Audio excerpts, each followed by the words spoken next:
Welcome to the Shilling Show. My name's Tom Payne. I'm joined by Leon, Chef Ambassador for the British Game Assurance.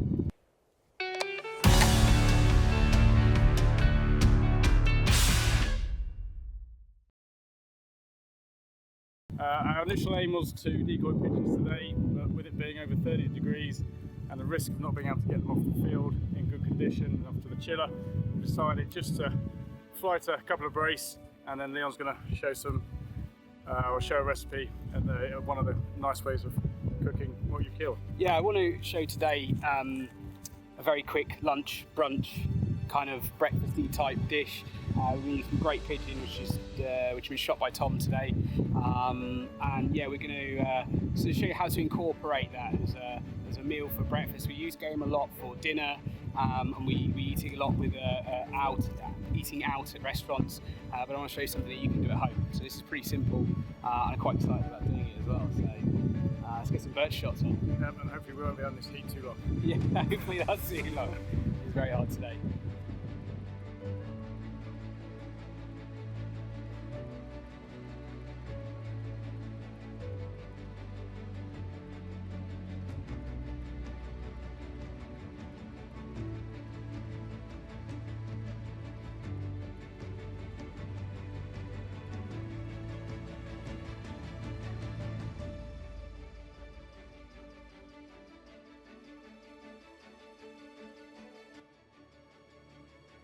So as I mentioned at the beginning, because it's so hot, yep, obviously we always talk about crop protection, that sort of thing, but it's irresponsible just to kill pigeons and not be able to get them off the field.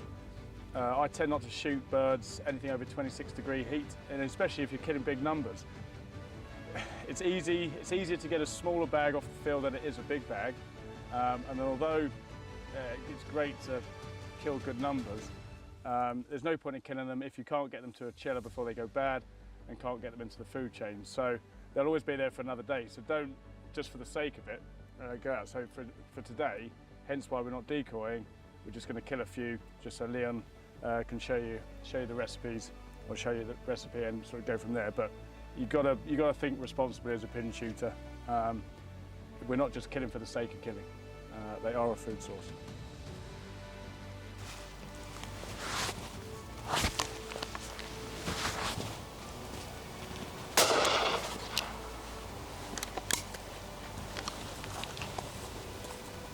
They come down? Yeah. So pigeon shooting for me doesn't come around often, probably once or twice a year. I spend a bit of time only if you behave. with Tom or with others, and I sit down and we have a few good hours out of it.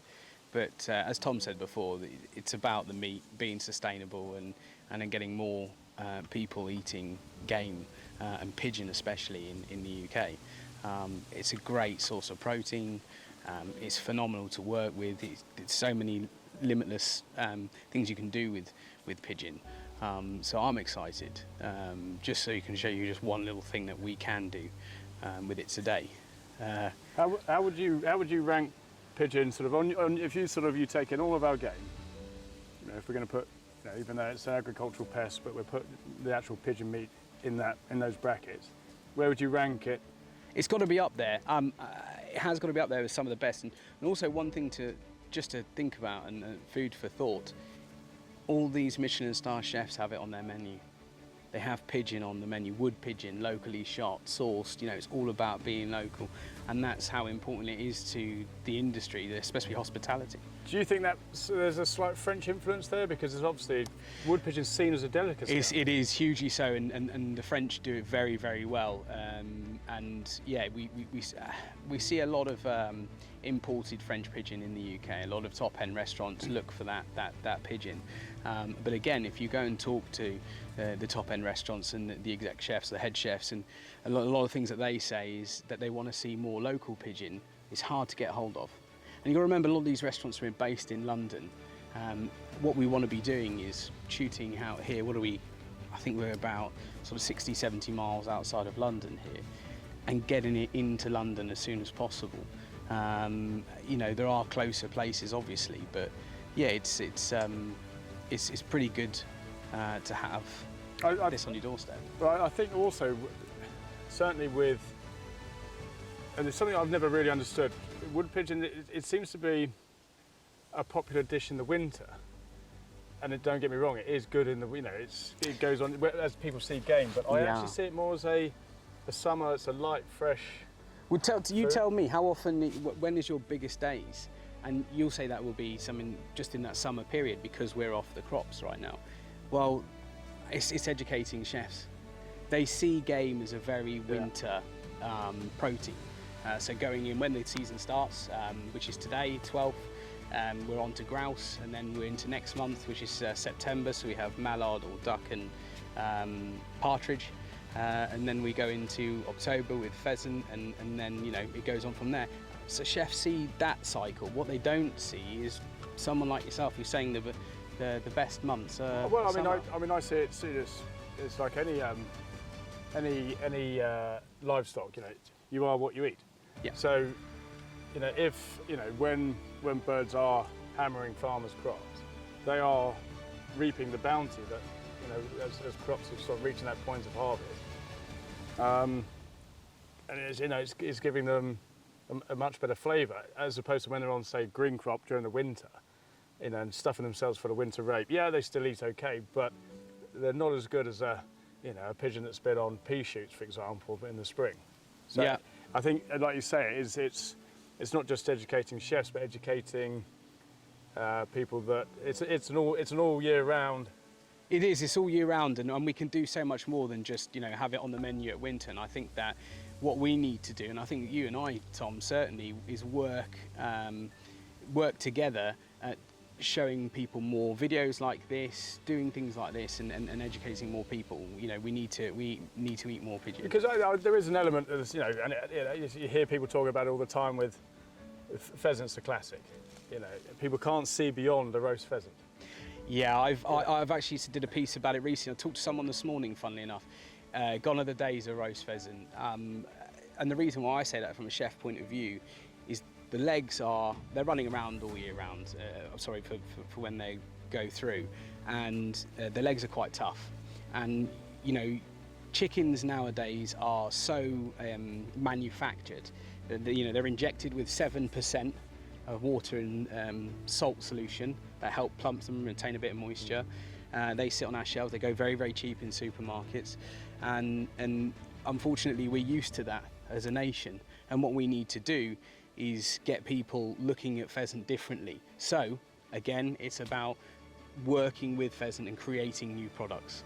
So making a pheasant burger, a pheasant sausage, using the legs to create a confit pheasant, pulling it down, using it on barbecued sauce on top of burgers and different bits and pieces, and really sort of developing pheasant in different ways that people haven't had it before. And that's what we found really effective over the last 3-4 years that I've been working with the British Game Assurance, is really using the bird different things. I mean, for the people that are keen on their cooking, it's educating them on, when they actually have they've got a pair of pigeon breasts, what are they going to do with it? It's almost a bit like sometimes people go, oh, well, they're just not too sure about what to do with it. Absolutely. And I think that actually, that's half of the reason that, they'll eat the game in restaurants and pubs and places like that, but when it's actually on their own kitchen work surface, they're just not too sure what to do with it. And this is what I say all the time, treat game as you would treat any other meat. So if you make, a classic example basically is,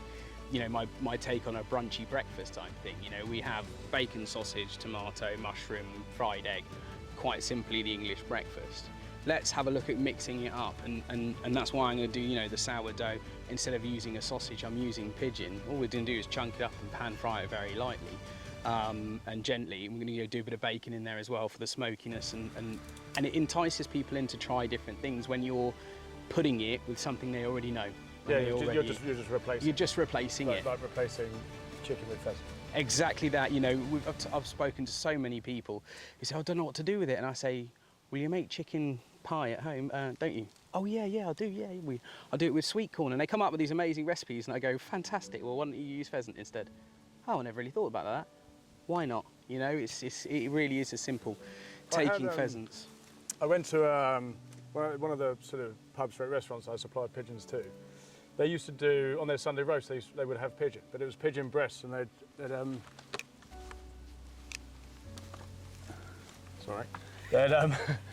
keep focused, Tom. They'd use the pigeon breasts, and they were sort of thinly sliced, almost like your thinly sliced rare beef, and with full. Stack it up. Yeah, with full sort of Yorkshire, proper That's sort of, and it was fantastic. absolutely brilliant. And certainly one of my favourite pigeon recipes was Prue Coates, Archie Coates' wife. She used to basically effectively make a pigeon Kiev.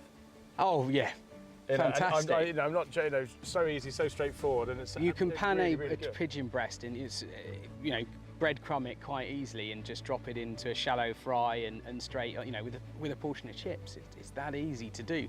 You see, they'd make good bar snacks and things like that. It's all this sort of. Exactly that, and a lot of people, and it's time consuming, but what's really good about doing it is that the end product when you've, I feed the family quite a lot with game, and certainly the children, and I do a lot of pheasant nuggets at home, and strip them up, pane them, put them in the freezer, and then bring them out whenever I need them. Lightly shallow fry them, and the kids are like, oh, nuggets. There's no difference. They don't need to know that it's pheasant. Later on, when they do, I tell them. But yeah, you can really do a lot with pigeon. Recently, I've just been working on a recipe of mincing pigeon breast and doing a bolognese. Yeah. It's that simple. Like a Hyde pie. Hyde pie, exactly. I like that. Yeah. Absolutely. See, and even then, if you do get enough pigeon, which I mean, some of the big days you've done in the past. I accept that name as if I came up with it. Actually, Claire Sadler came up with the. She used to do that. Was that what it is? Hyde pie. Do the Hyde pie, yeah. We've got one over top. Used to do the Hyde pie. But I was speaking to you at the game fair, and I've like your steak tartare, because it's so lean. It's such clean meat. Pigeon will work, yeah, I think so. Work? I think absolutely. I think if you get if you use the same recipe you would with a steak tartare and use pigeon instead, I think it would work absolutely lovely. And what would work really well as a starter in any day-to-day, dinner party or whatever, day-to-day having it at home. I think pigeon tartare will be fantastic. Yeah, it'll be a greatie. Bit of a showpiece. Get it a greatie, yeah, it would be fantastic. Shot. Didn't know any.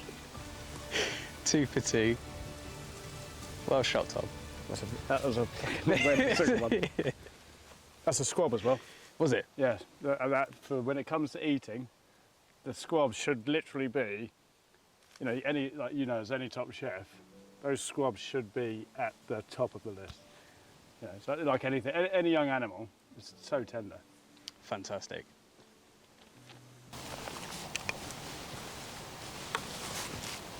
Oh.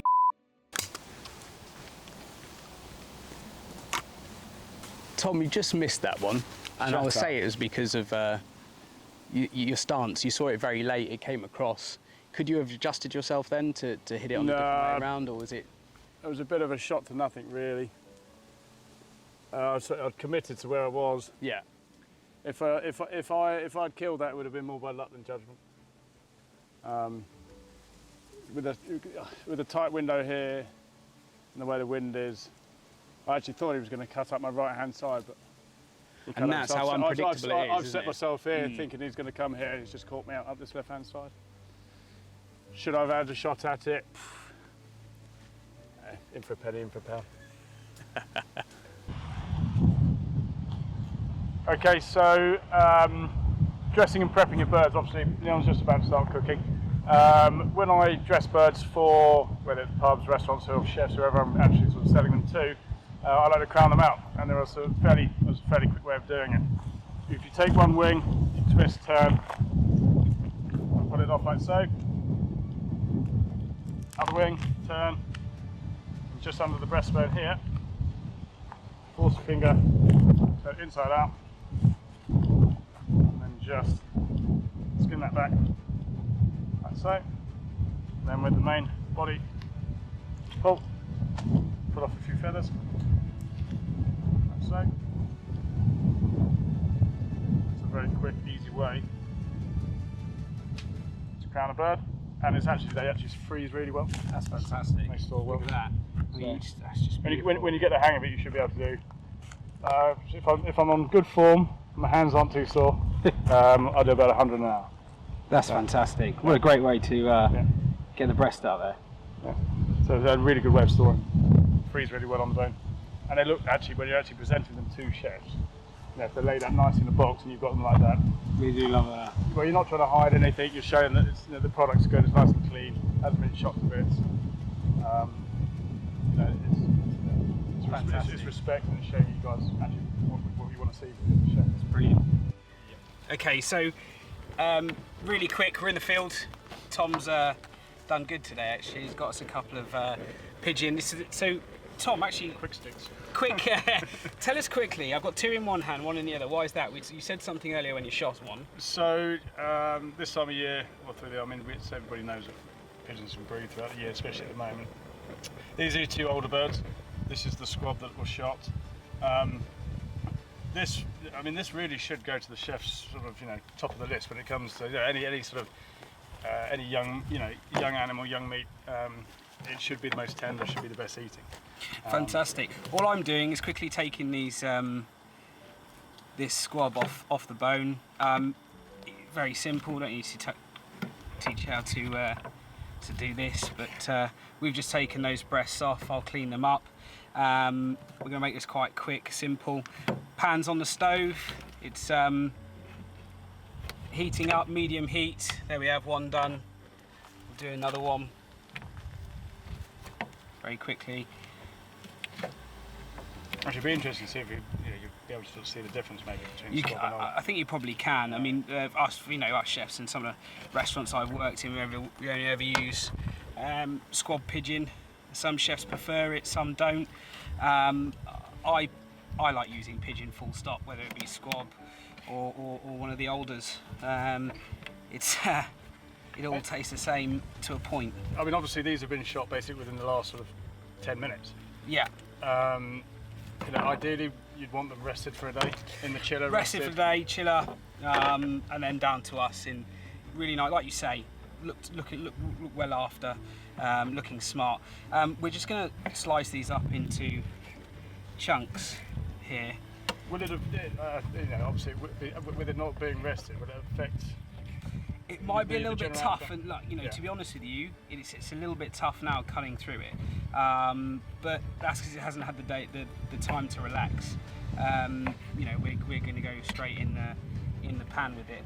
I'm doing this in the middle of a field, guys, and it's not ideal. You can have a lot more time and space at home, and we're going to do this pretty quickly.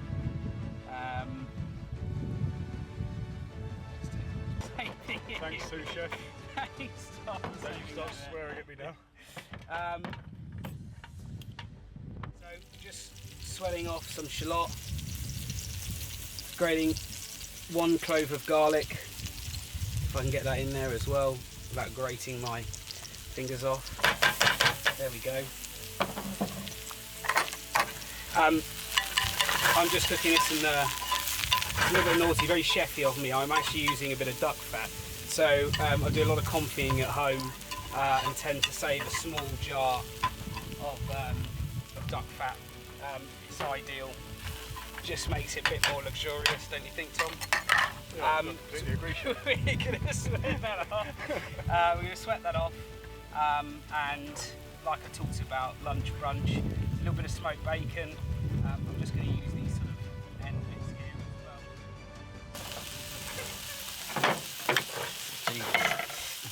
Yeah, it's got to be. I'm going to add pigeon to that, and just going to season that up. Don't be shy with salt, bit of pepper, and at this stage as well, just going to drop in a little bit of smoked paprika, as well. This is going to be for the final bit of the dish. Get a nice bit of colour on that pigeon now. You're thinking you're sort of more on the rare side or medium rare? Now, a pigeon for me should be a little bit rare. Yeah. You know, it's not going to take long at all to cook this, and also as well with the rest of the sauce that we're going to put with it. That pan sliding off.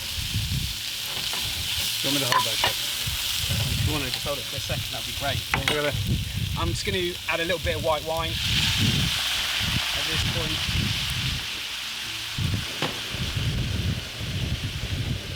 A little bit of secret recipe. There's no secrets about it at all. Chopped, a tin of cherry tomatoes. Really windy out here as well today, guys. So. And this is you're basing this on sort of like a breakfast brunch? Yeah, it is. We've got our bacon, and we've got our tomato. We're going to have an egg. I'm going to put a little bit of Parmesan cheese on it. I'm going to create like a little bit of a sauce now. Wait for this white wine to sort of reduce down a little bit, and I mean, you can already see the colours in there. It's got this really nice orangey red colour coming through. You've got the beautiful bits of pigeon that we just shot in there as well, so they're just now lightly colouring up and cooking in there. I want to kind of combine the sauce all in one, so it's really quick and easy. One pan kind of, the white wine's reduced. Look at them. Tomatoes in with them. This is my little bit of a secret that we do brands. It's spiced tomato chutney. I'm just going to go in there with a big dollop of that as well. That's got really, you know, it's got onion seeds in it. It's a beautiful little dish. I'm just going to bring this back up to heat, bit of temperature, and then we're going to start cracking on with the eggs and finishing it off. Just pop in a few of the cherry tomatoes. We're almost, it's coming up now. I'm trying to cook in the fields a little bit different and try and create a restaurant type recipe.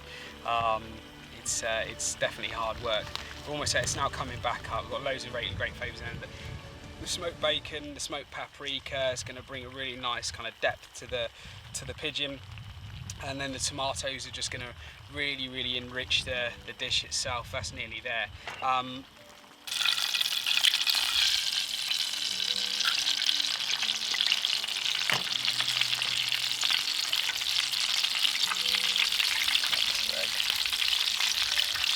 It's actually never much quite hungry. That's why we're doing this.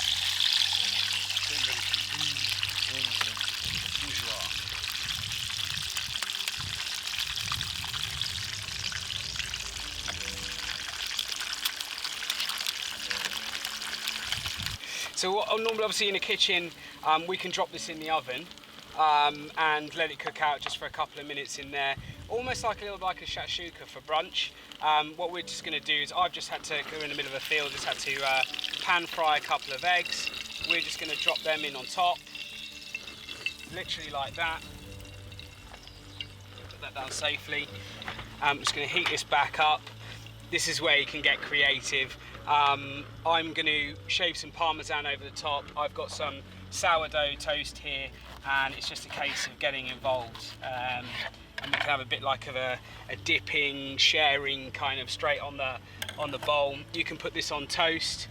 You can put it in separate bowls, obviously dish it out into portions, crack an egg on top, and then pop that in the oven till the egg's cooked. It's pretty straightforward, but it's a really great alternative for your lunch brunch dish, and again, very simple to make.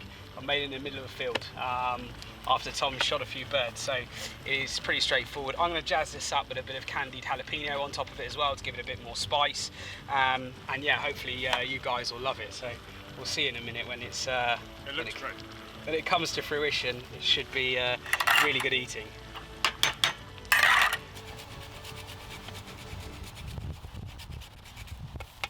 There we have it, and we'll garnish with a few candied jalapenos as well, just to give the dish a bit more of an extra kick. And a little bit of sweetness as well. They're candied, so they're obviously got a bit of sugar in there. And we've got some bread, and it's just a case of tucking in and really enjoying it. Look at the cheese there melting in it. Guys, Tom, come and have a dig. Let me get you here. Dig in. Let's try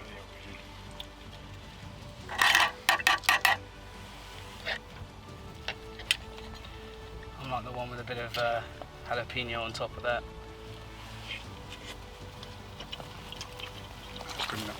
That's really good, right? Actually, no. I said about the pigeon.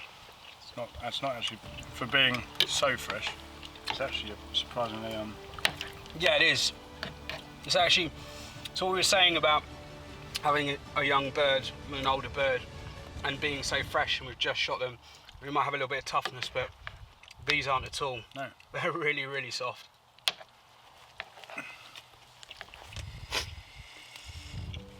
You should come out more often.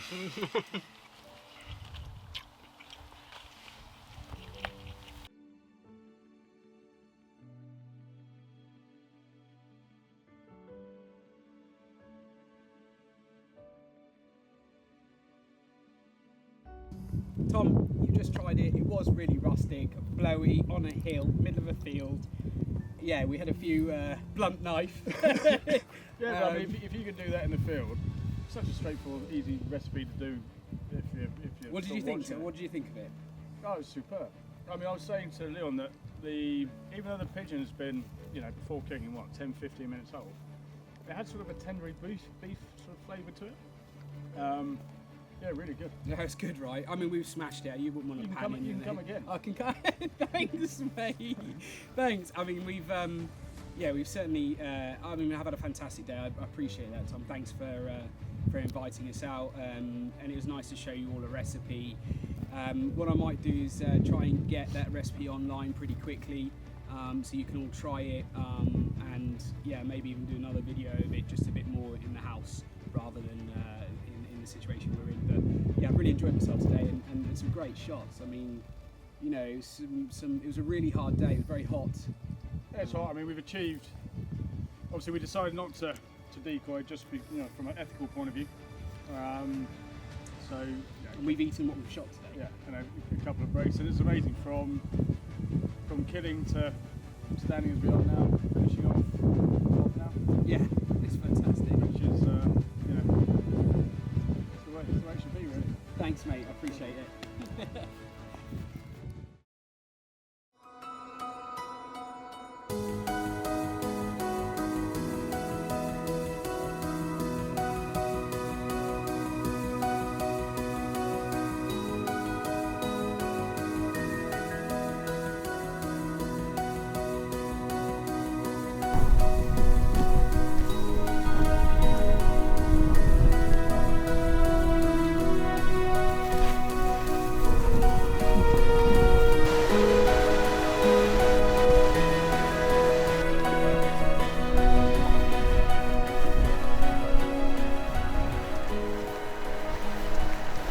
So we've had a few various spies this morning on some good vantage points, looking around to see where all the deer have been settling for today. It's quite a strong wind, south wind, and the sun is quite strong today actually, so spying into it's been quite difficult, but we've got various different groups of deer in front of us here. One group of 30-35 females, a good shootable stag. So we've left the vehicle 20 minutes ago, half an hour ago, down into the glen here, and we're going to head up through the edge of the tree line and further out, and then hopefully get a better look at the stag as we get closer, and make an idea for a good approach, and then hopefully get a shot at the stag.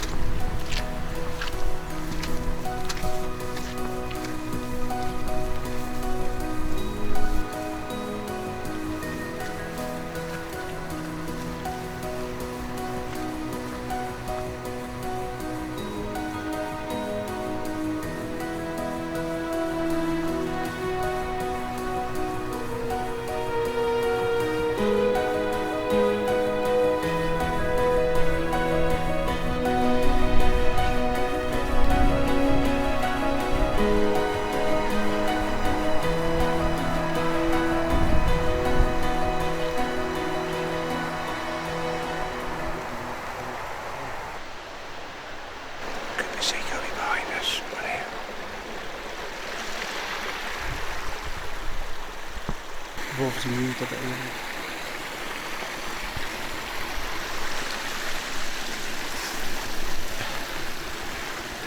Scott's just going to do a quick spy around the corner. He just caught the last hind moving from right to left.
Okay, Dan, you ready?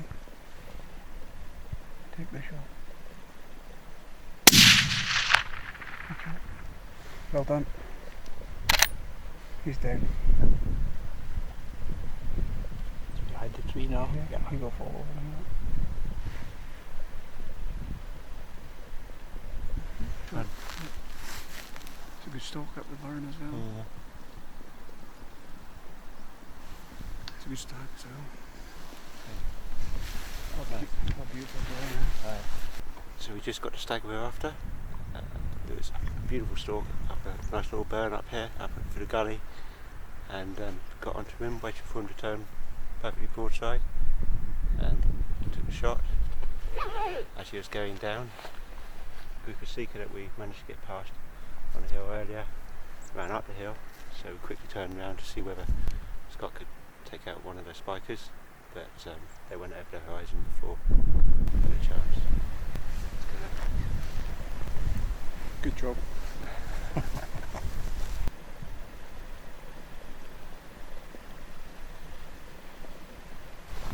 That was good. Great. Good result. Super.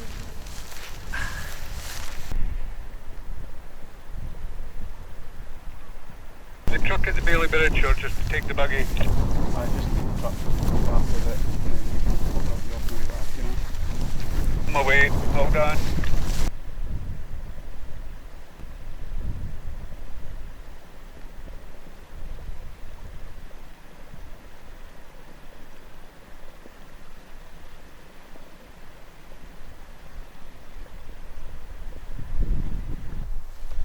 Rifle's empty, okay?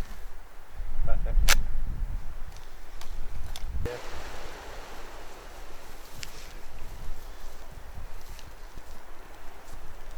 Yeah, cracking length.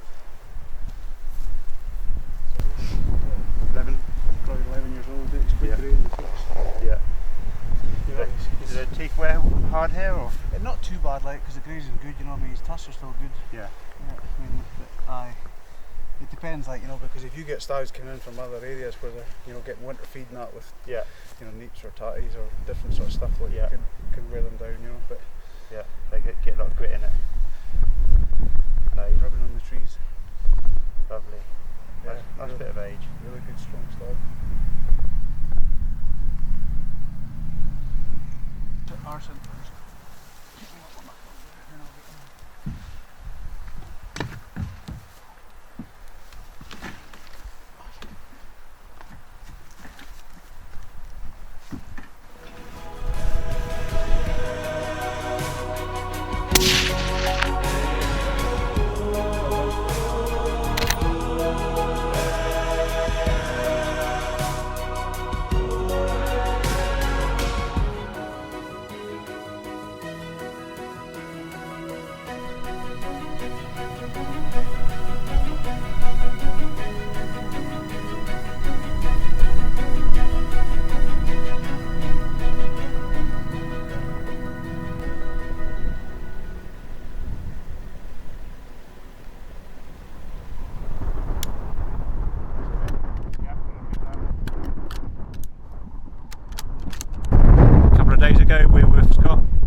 Harvey near Dalwhinnie, where we saw a lot of wildlife, beautiful landscapes, and we ended up taking a stag there.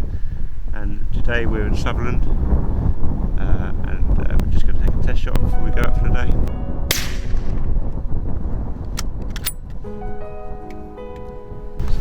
Perfect. Top of the ball. Just top of the ball.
A lot of stags about and stags of hinds.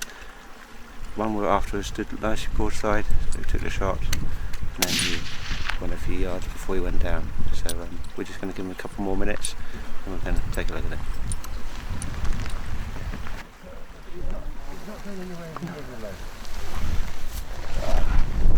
I think it's an empty one. Okay? That's it.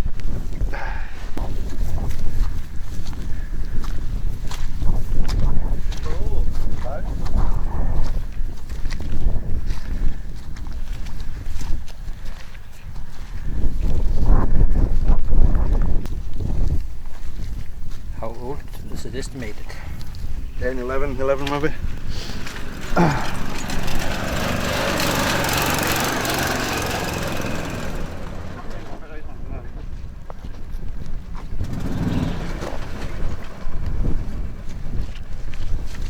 Just as they get older, they get shorter of life, but not necessarily losing numbers of points.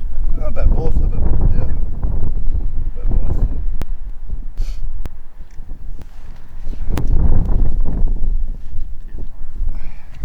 Long back time, don't they? Yeah.